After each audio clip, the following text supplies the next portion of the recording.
So in this video, we're going to take a look at the rise of Alexander the Great. There's a lot of details that we are not going to delve into in this video. So you are encouraged then to take a look at the textbook Between the Testament by Athos and make sure that you are looking at the first couple of sections on the Hellenistic era, and particularly with Philip II of Macedon, the ascension of Alexander, and Alexander's liberation of the Greek cities, his final conquest of the Trans-Euphrates, as well as Egypt. So we'll just first of all begin here by noticing that what happens is Philip II, Alexander's father, is assassinated in 336 BCE. So Philip had done quite a bit in his own life in terms of engaging with the Greeks. Philip is a Macedonian, and the Macedonians were viewed by the Greek cities and the Aegean islands as somewhat more kind of barbaric. But Philip wanted to have kind of a pan-Hellenic approach where all those around the Aegeans would kind of be brought together as a kind of a united people. Now, that's not going to be welcomed by a number of the Greek cities who appreciated their independence. And so there were certainly those, especially in Athens, who saw Philip as a threat, while there were others who, as well supported the kind of pan-Hellenic concept. So, but Philip was successful at defeating Greeks in a number of different places. And so eventually he rises to kind of like a monarch over the areas of Greece. But he also, as well, had made some enemies, and even within his own kind of family, he married several times. So Alexander is the son of one of his wives. And so he is assassinated by a former friend who probably felt slighted because he didn't get an advancement that he thought he deserved, and was killed in a theater when he was approaching in the theater. And so this happened all kind of very quickly, and Alexander is going to kind of step into his father's shoes. Now, some scholars have speculated that it was either Alexander himself who was behind the assassination plot, or maybe the mother, because the mother could have been concerned that maybe one of the other children of Philip might replace Alexander as Philip's favorite, so wanting to ensure that her son would follow in Philip's footsteps. So, of course, those are speculations. So we have our sources that seem to indicate, that the person who killed him, was kind of acting, as it were, on his own. So, one of the things that Philip was beginning to do is he was not only battling with Greeks, but he was also battling with the Persians in Greece. And one of the things that Philip had constructed was he enforced, as it were, the Greek cities to create this league, the League of Corinth. And one of the things that this League of Corinth wanted to see done is they wanted the Greek cities that are in Asia Minor to be freed from the Persian influence. So these had been colonies of the Greeks in previous centuries, and so they wanted them back into being liberated cities of their own. And so Philip was making plans to do that. He had gotten close to the Hellespont right there.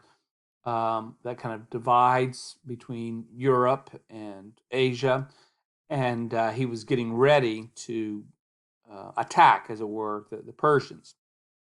So, but then he was assassinated. But Alexander, when he steps into his father's position, he has to first of all win the confidence of the Greeks, and so many of the Greeks, because he was so young, um, didn't really trust him. They didn't like Philip in the first place, and they're not really liking the idea of the son either. But he was effective at getting um, the Greeks kind of sort of behind him. And now he was going to follow in his father's footsteps and get those Greek cities back from the Persians. So, so upon his death, and at the age of 22, he's going to defeat the Greek cities in the north and the west, and then he launches his attack on the Persians in 334 BCE. Now, while Alexander is going to start fighting in these new territories in Asia Minor, there's going to continue to be battles that are fought between Greek city-states. So we're not supposed to think of the Greeks as a unified nation. They are a bunch of Greek cities that all want their own independence and have been for quite some time been vying for dominance between like Sparta and Athens. Athens has the advantage of being a port city, and it had a navy. Sparta has a reputation of being these fighters, and so the battles between these and the different cities that would align themselves with these two particular cities, continued on. So Alexander is wanting to have a sense of, being like a king, um, but that's not really what he is at this stage in his relationship with the Greek cities. So he has some amazing battles uh, as he goes through the coastline of Asia Minor, capturing different Greek cities and defeating the Persians.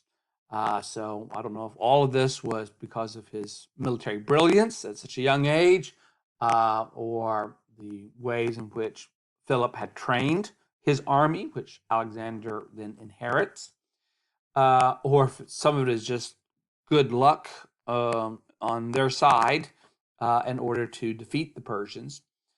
But he's capturing these Greek cities, which is also strategically important because the Persians do have a very big navy. But if you're trying to feed an army, if you've got your army all over the place, you need to get supplies. And the ways in which you get your supplies is by taking these ships and coming into port cities. And these Greek cities are port cities. And so by capturing these Greek cities, he is cutting off, as it were, the supply chain for the Persians as they supply provisions for their armies.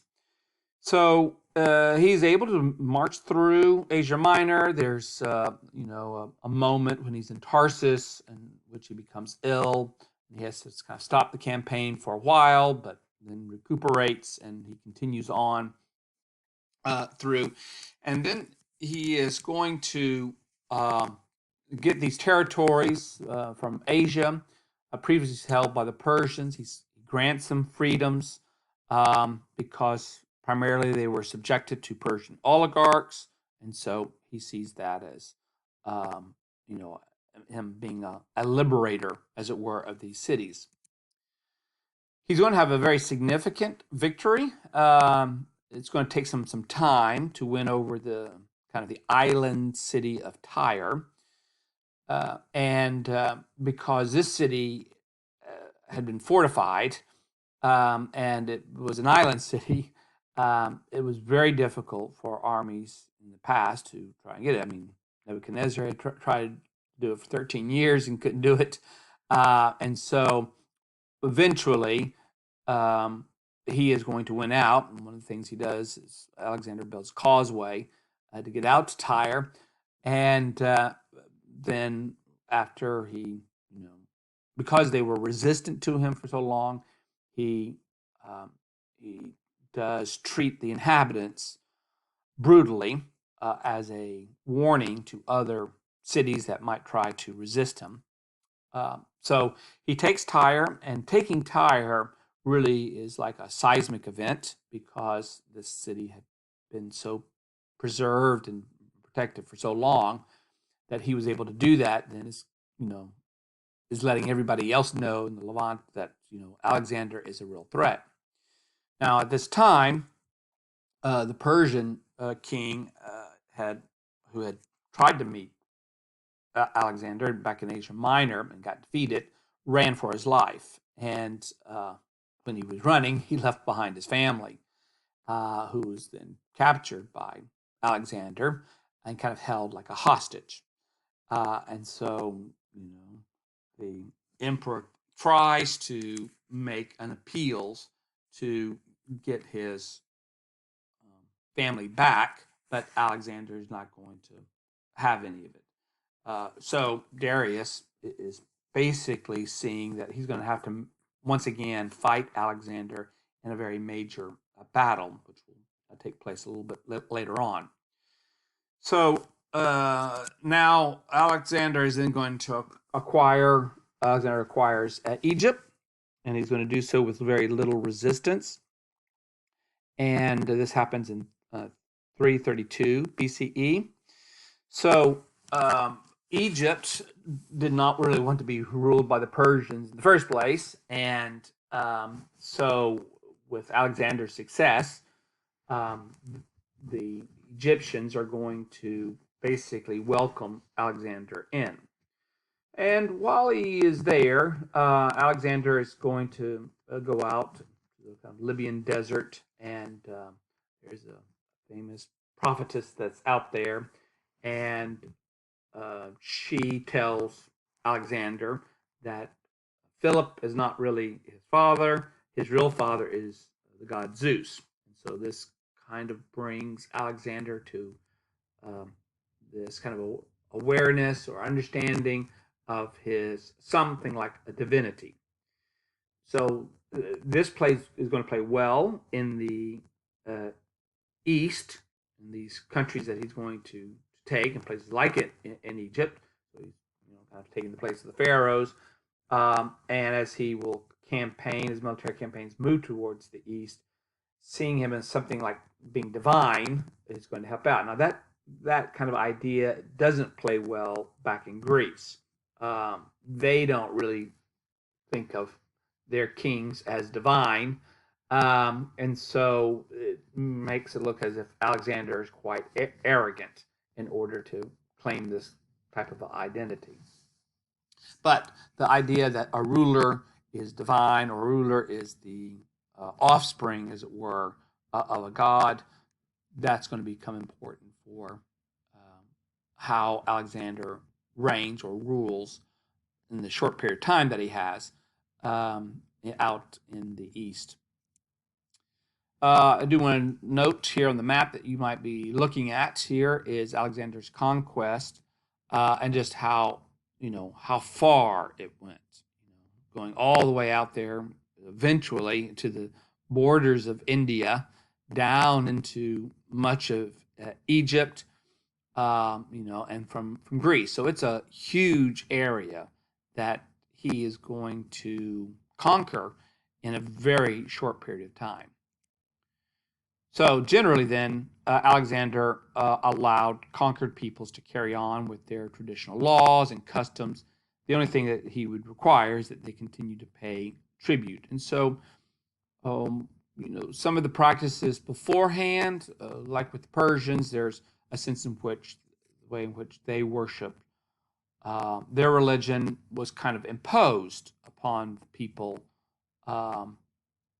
that they had conquered. In other words, something of their religion needed to pay respect to the Persian religion, Zoroastrianism.